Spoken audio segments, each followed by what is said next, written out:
What is up, guys, and welcome to another episode of Guarani Vision, the first ever podcast dedicated to Paraguayan football in English. As always, I'm Roberto Rojas, and joining me are my two great co-hosts, Fede Perez and Ralph Hannah. And guys, we're into a new month. We're into a World Cup month. A bit sad that that the team that we cover here at Guarani Vision is not participating, but that doesn't mean that we can't be excited about the biggest tournament in football. But of course, before we get into this kind of World Cup kind of feast, we obviously have to talk about what's been going on in Paraguay. Obviously, we are talking in the midst of obviously the nitty gritty of the league season, the Clausura coming to a tight end. I believe that we're right into the situation where we might indeed know who are the front runners to really go and win this championship. I think it's starting to become a bit more clear. Obviously, in other news, we see Miguel Almiron scoring again for Newcastle United, won the Player of the Month for Newcastle, and is up for Goal of the Month and Player of the Month in the Premier League as well. So it's been good to see him. We'll have to wait and see if he does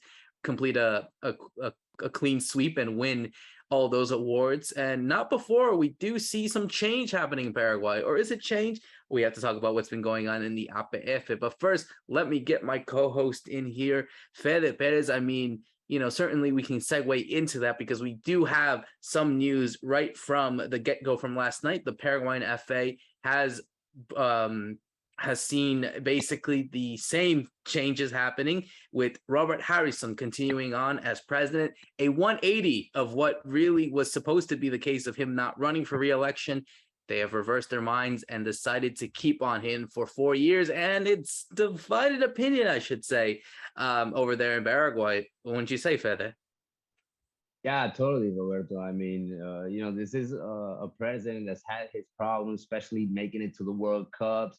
It's something that he's taken by his side. He's tried to do it, but he hasn't been able to do it these last time around. And he's going to be there till 2026. So he's obviously taken over the situation again. And it was pretty much in his speech when he was reelected last night as president, with fireworks behind him. I mean, they were celebrating it big time.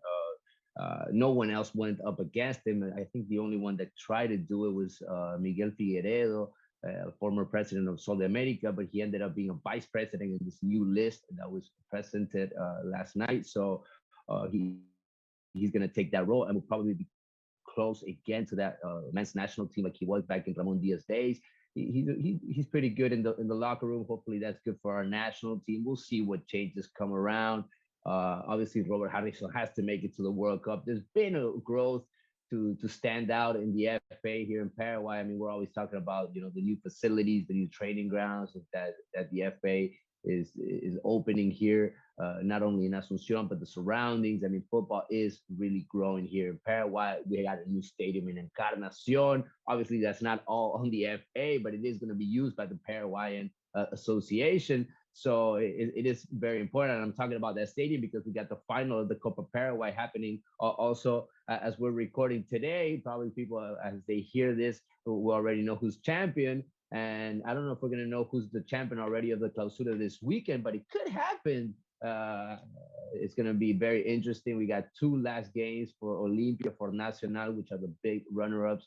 Olimpia took over the lead as of right now. Nacional, what happened? They slipped up. I want to hear your guys' take on this situation. Also, just when we thought that we were going to get to that final with Nacional having an advantage, no. It's Olimpia now that has the advantage on that lead. So this Clausura is going to that last game, Roberto, just as you expected it, buddy. It's going to be soft in that last game, most likely. I don't think it's going to end right now in this before last game. No. I think we're going to go up to that last final match between Olimpia and Nacional. But I want to hear Ralph. I want to say hi to Ralph also in Miami. I want to know what's going on over there and what he's thinking about this World Cup that's coming up. You mentioned the World Cup, but we're playing. Our national team is playing right before the World Cup. So we're obviously going to talk about that in Guarani Vision. I don't think we're going to talk that much about this World Cup. Yeah, that's right. We've got just about 2 weeks until Roberto comes down here, and we're going to Paraguay, Colombia.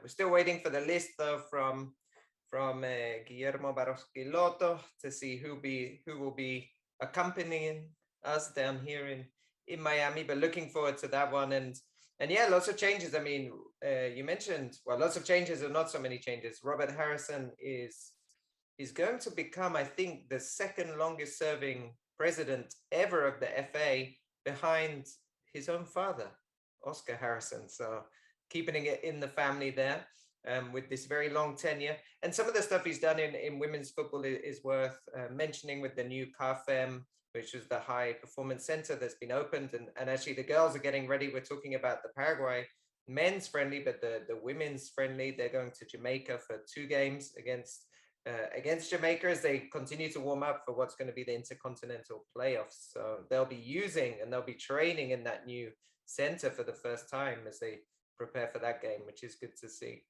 And yeah, I mean, let's see. This title race is the big day's Tuesday. It's a bit strange, but because Nacional have to play today the Copa Paraguay final, the next league game they'll play is on Tuesday, and Olimpia have to play at the same time, because as you get into these final games and a champion could be decided, teams have to kick off at the same time. So Tuesday night, we're all going to be glued to our screens watching the Paraguayan championship and not the midterms here in the US.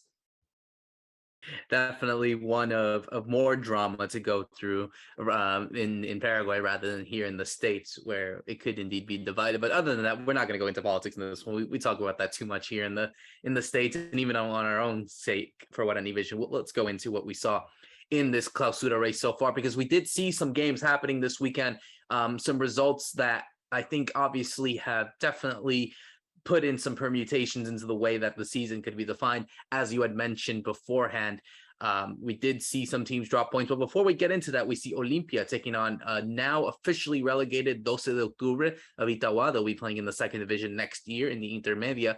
But Olimpia firmly demonstrating their strength and continuing their winning streak. Goals from Paiva, Derlis Gonzalez, and Saul Salcedo to get a 3-1 win against 12 de Octubre. What we saw the next day on Halloween, it was certainly a treat, you would say, for Olimpia, but definitely a scary version for both Nacional and Cerro, as they both dropped points.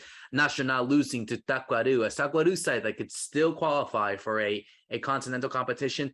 It was going to go into a 1-1 draw, but in the 92nd minute, Fernandez getting the goal, Marcelo Fernandez getting the goal right into stoppage time to give all 3 points to Tacuaru, which would have helped Cerro Porteño if they were able to get the job done against a really poor Libertad side that we saw this season. And it ended in a scoreless draw, not, of course, including a missed opportunity from the goalkeeper Jean Fernandez when Cerro were awarded a penalty before skying it past the goal of Libertad to end it in a 0-0 draw. I mean, Fede, I think when I saw that happen, immediately I thought that's it, that it's Cerro's title gone, that is over. And even with Nacional dropping points, yes, the big game is happening on Tuesday between them and Emiliano, with Olimpia playing Sol de America on that day as well. But as for Cerro Porteño, and unless anyone believes in some sort of miracle, I think that game is done. Cerro are officially out of the title race. Yeah, that's your take on it. They still could do it, but it looks pretty hard, especially because of the way they're playing. I mean, they're not standing out. The offense is not standing out. That midfield either. And you got Nacional, they lost their streak, and Olimpia is the only one that's staying hot, right? They haven't lost in these 8 last games, eight straight wins. So they look like in championship form as of right now. They're playing like a champion, I believe. They stomped on Resistencia last week. They played pretty well against 12 de Octubre again. And yeah, Cerro Porteño had way too many opportunities this semester. John was the player to stand out in these last 2 games.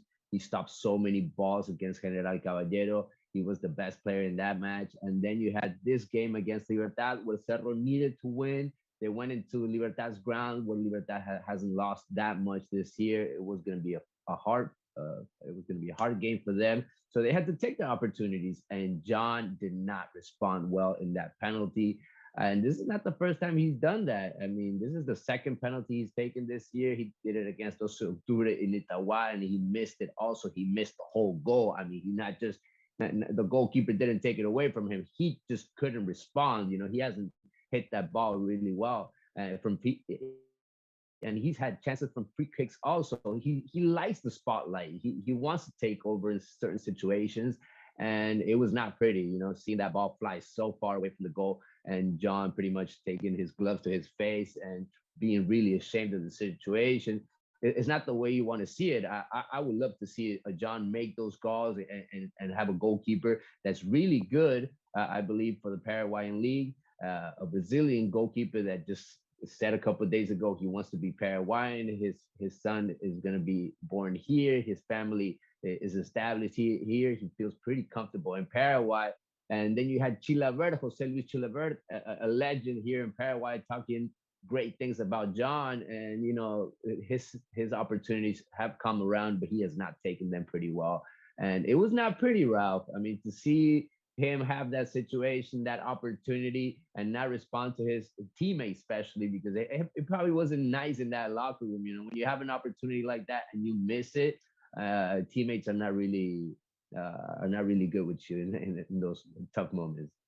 Yeah, and this has been the story of Cerro this season, those close calls and those misses. So remember Claudio Aquino missed a penalty in the Libertadores that could have knocked out Olimpia, sent them out of everything, and would have helped, I think, Cerro maybe get over some of that Clásico difficulties they've had this year. And then we have this missed penalty. It's a strange situation because talking about Claudio Aquino, he wasn't on the pitch, he was on the bench. Marcelo Moreno wasn't on the pitch, he was on the bench. So maybe Jean steps up as almost the third choice.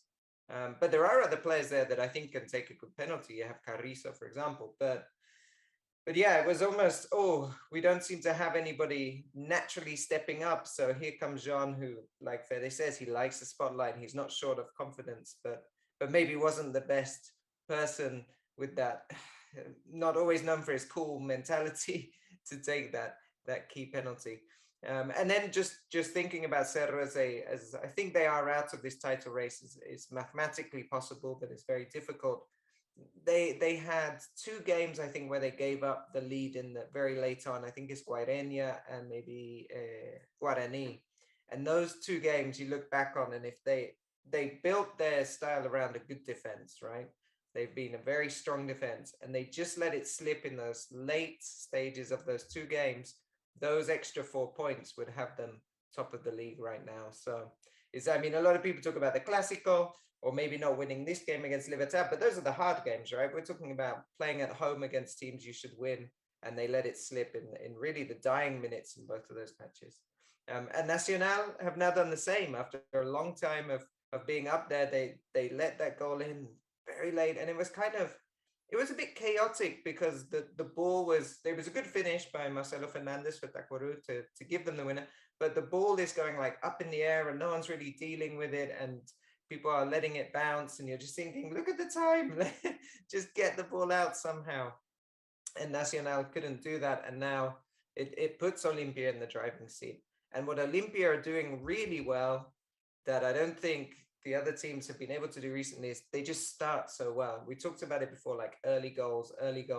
Today, not today, in the game against 12 de Octubre, it took them, 29 minutes, so a bit longer than usual, but they're scoring. Within that first half an hour, they're scoring and they're putting themselves, they're getting rid of any of those nerves and any of those kind of problems you might start to see, or those kind of psychological problems that come in at the end of the season. They just get over that quickly. So let's see on Tuesday if they score early and they go into the dressing room knowing they're winning, and maybe they hear on the radio that the Nacional are not, they know they could be champions. So there's a lot to say for Olimpia of that straight out the blocks and how they're brushing teams away, and that's what's got them to the top of the league with just 2 games to go. Absolutely, and we look into it now. Obviously, as the table stands, Olimpia are top of the table with 45, 1 point ahead of Nacional with 44. Cerro Porteño, as you said, are not mathematically out of it. They're still 3 points behind. But given the amount of games that they have to play, and also just the way that they've been playing, it's going to be very difficult to see if they can even do it. But we've seen stranger things have happened. But having said that, guys, Tuesday's the big one against a Sudamérica side who, have always been kind of a a tricky team to play. Okay, yes, they haven't been playing as good as they should over the last few games, but they always make things difficult sometimes. And for Nacional, they're taking on a Sportivo Ameliano, which certainly is obviously going to be their game that we'll see in the Copa Paraguay. So we'll have to wait and see what happens from that first game tonight in the time of recording to see what happens on Tuesday. But I'll go straight up there and just be blunt about it. I mean, Fede, you did mention that we might get that title decider on Monday. I personally think it might be that. Honestly, I don't see Olimpia or Nacional dropping points in either of these two games. So I think we're in for that big showdown between them on the last day of the season. Unless you somehow have some faith on Sol de America or Sportivo Aluminiano to ruin the party, I think we're all in for a final clash, you would say, to decide this Clausura title for the second year in a row. It's very weird what's going to happen between Nacional and Ameliano, because first they're going to go up against each other in the final of the Copa Paraguay, and then they're going to see each other again just a couple of days in between for the local league. So Ameliano is going to know pretty much what they're going up against. It's going to be a very strategic match, I believe, between the coaches also. And for Nacional, it's crunch time. It's now or never for them. The title could slip away from them. They've had to lead pretty much all the time. And in that Olimpia game, in that first leg, it was a tie. It was a pretty close match. So they want to get to that last game with opportunities to take it away from Olimpia. Olimpia looks like they're going to play in their ground. They're going to play in their stadium with their fans by their side, just like we said before. And I love what I'm seeing from Olimpia in these last couple of games. They look like the real deal right now. And Sol de America has a lot of problems. They lost a couple of players in their last game. They were sent off, important players, key players in the starting team. And Sol de America is not over as of the year yet. They need the points. They haven't had the best of the year. So obviously they're going to try to win this game. But hey, they're taking the game to the Defensores at Jaco. And Olimpia fans are going to be right there. I think that we're going to have way more Olimpia fans than Sol de America. So for Sol de America, it is going to be a problem to try to stop this team that's been working really well in defense, led by Saul Salcedo, that midfield with Silva creating from his new spot, his new position. And then attacking, it's not just Denis Gonzalez lately. I mean, Guillermo Paiva, talk about Guillermo Paiva in these last couple of games. He's really come together. Let's remind everybody that this guy has some controversy. Some pictures showed him drinking, having party with friends. Some friends that took pictures during the year that put him on the spotlight and kind of left him out of the team for some important games. It wasn't easy for him to come back, especially because Brian Montenegro was doing really well right alongside Delis Gonzalez. But Paiva took this starting role in these last couple of games, and he's been scoring.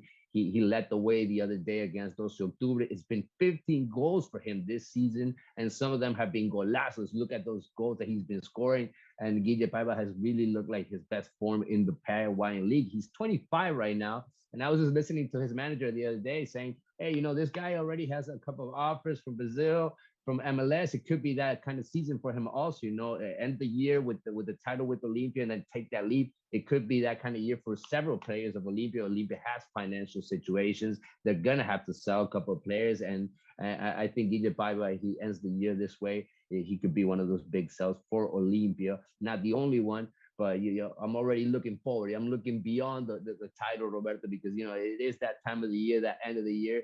But it is crunch time, and I do think Olimpia is looking just like I expect them to look, in real good shape with alternatives. I mean, Richard Ortiz is still a sub in this team, Ralph. They haven't needed him. They haven't needed much of their captain. He's come in, he's scored important goals, but he's still subbing in this team, and he's 100% already. We need him for the national team also, but as of right now, there's no place for him because Olimpia is doing that well.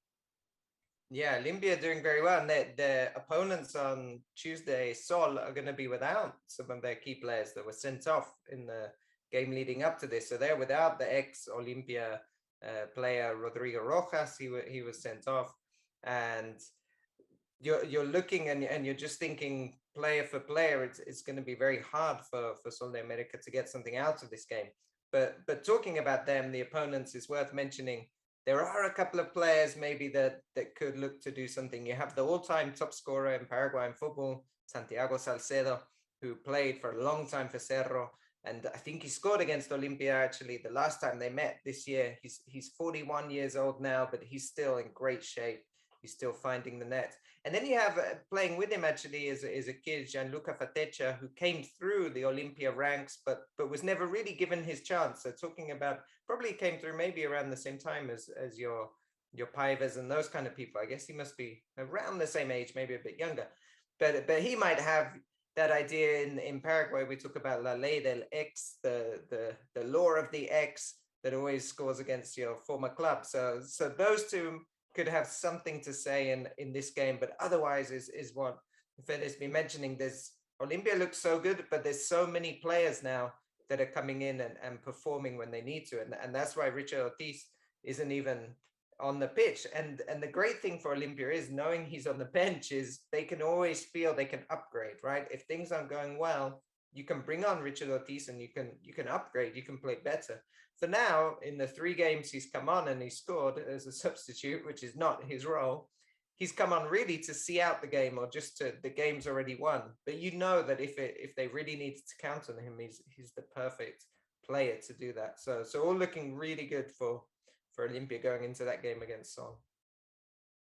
Yeah, definitely. I think it should be one to really look out for. And, honestly, I think, like I've said before, and like we've always said as well, we could indeed know right here that we do have a deserved champion. I think, Olympia at the time, like obviously we have to wait and see what happens on Tuesday, but certainly they're the one that kind of edges it out completely. And I think, guys, I think we have to give our flowers or our respect to someone like Julio Cesar Cáceres, because I think for him to come into that Olympia side, I remind you, we were talking about how they've endured crisis after crisis. They've endured so much issues going on, Fede. I mean, it would be remarkable for him to return 2 trophies in 2 years, especially when not a lot of people really gave a lot of hope on him, really.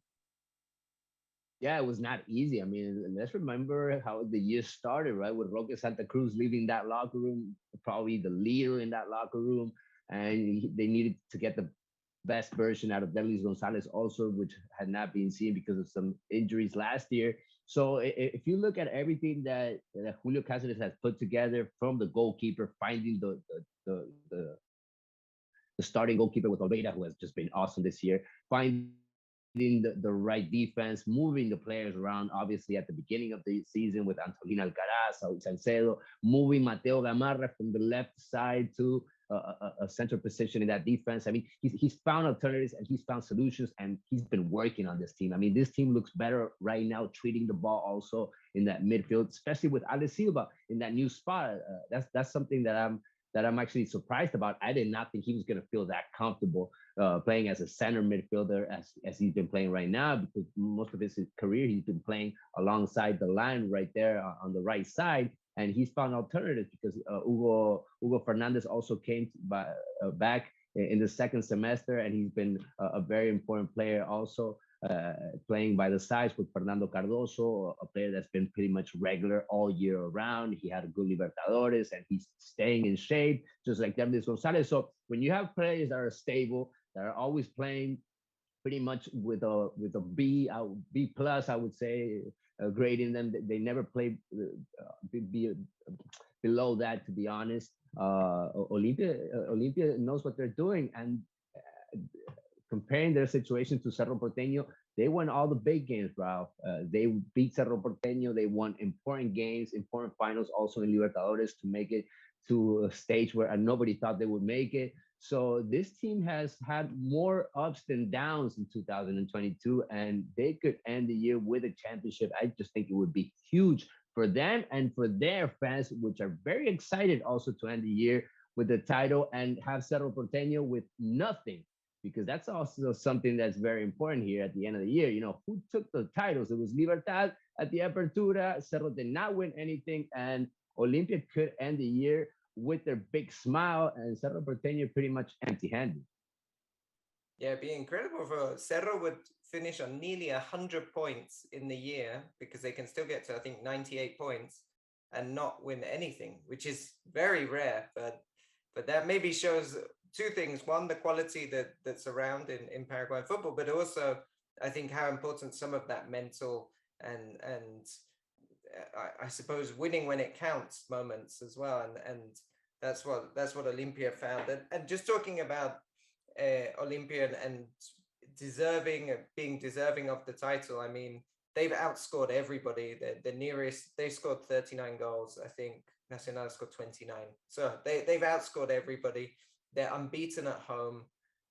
And being unbeaten at home is a really big thing because Olympia were really bad last year or the beginning of the year in Paraguay.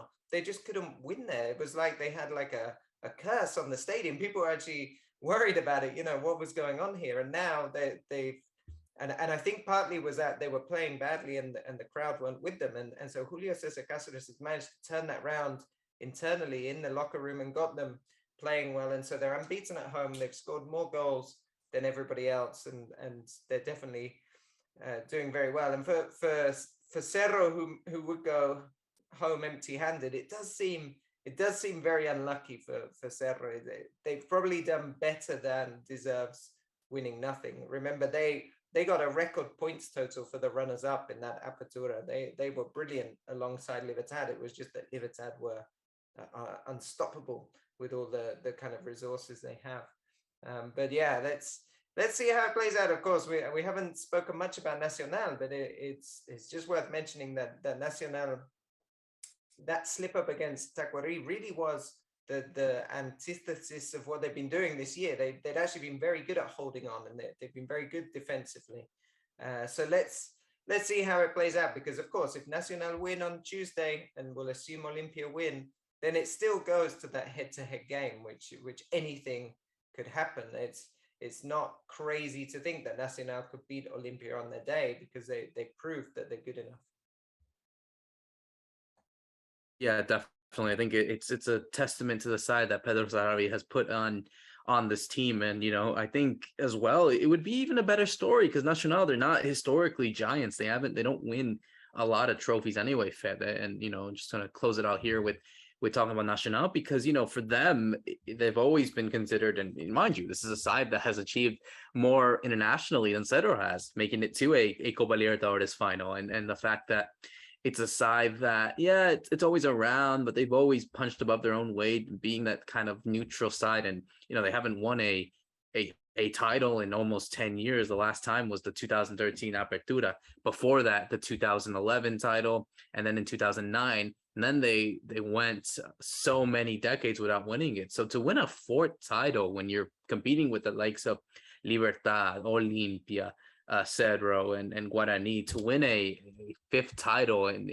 fourth title in essentially 15 years, 13 years, something like that, I think would be remarkable for them. It would be remarkable for the club, and it would be interesting to see what kind of change can be made on this side moving forward. Yeah, from the narrative point of view, obviously it is like the fairy tale, right? Just like it was when they had that run in Libertadores, making it to the final and just being such a defensive team, having so much luck also, and just to make it to that last game against San Lorenzo and just falling short of being champions of South America, of the whole continent. And ever since that big team, we never saw really a competitive side from Nacional. Robert Harrison went to the FA. It was kind of hard from the board structure also to come back together and build a good team, put enough money to see what we see today, a really good roster and a really good coach. Pedro Sarabia, ever since he took over, has really built a good team. But this was a solid team with the coach before. I think we mentioned this in a couple of episodes ago. I think it was Ralph that said, Hernan Rodrigo Lopez did a really good job probably building the base of this team. And some of those players are still around. And this team was really playing really well at the beginning of the year. I remember I said Nacional had some opportunities maybe for the Apertura, and they came around in this Clausura looking a lot better. And, when you have that excitement in the locker room, when everybody's feeling that it could happen, that they could get the championship, obviously everybody's feeling good. Everybody's smiling. The atmosphere is just feeling great in between the players. So that's just been building up in there in Nacional. Let's remember that this team was going to close their stadium to build a new side to the stadium. And they said, no, we're going to keep on playing. We're going to keep on playing our home games here because it looks like we have a chance in this Clausura. So they've just seen game by game what was going on, and they made it to these last games with the opportunity to be champions, and I think they deserve it also. I've loved what I've seen from Facundo Bruera along the year. From Kili Rojas, their goalkeeper, their defense is pretty stable. Also, they have a lot of alternatives in that midfield. So it's pretty much going to be in just how tired they're going to be after this final of the Copa Paraguay. Just if they have enough in their field just to play against Olimpia and especially beat them in their home ground, that would be huge. That's going to be the hottest ticket, no doubt about it, in this 2022. The hottest ticket, because there's not many, because they're going to insist in playing in their home ground, which is about 4,000 people, maybe max. I don't know if you can get more than 4,000 in the Arsenio Erico. Yeah, Facundo Bruero was a great signing.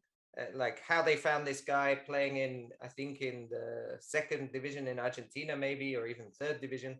But they spotted him, they brought him in. But the other signing I think that's been key is Miguel Jaquet. Miguel Jaquet is the central defender who was actually in, I think he was in that 2014 team. He must have been coming through as a teenager when Nacional got to the final. But he was in Sol, and they brought him back from Sol to Nacional. And I think that's one of the big differences you see. Why did Nacional's defense get much better in the Clausura compared to the Apertura? And it's him. It really is. That's the main change, because people like Kili Rojas, the goalkeeper, he was there in the Apertura when they were conceding lots of goals. So I think that's been, those two players have really been key to putting them on this level where they can be challenging, not just for the title, but also for the cup as well, the Copa Paraguay. Yeah, absolutely. I think it's definitely going to be an interesting final few days of the Clausura race, and we'll definitely cannot wait to see what happens as we wrap up another great episode of Guarani Vision. For myself, Roberto Rojas, Fede Perez, and Ralph Hannah, thank you so much for listening in. See you soon.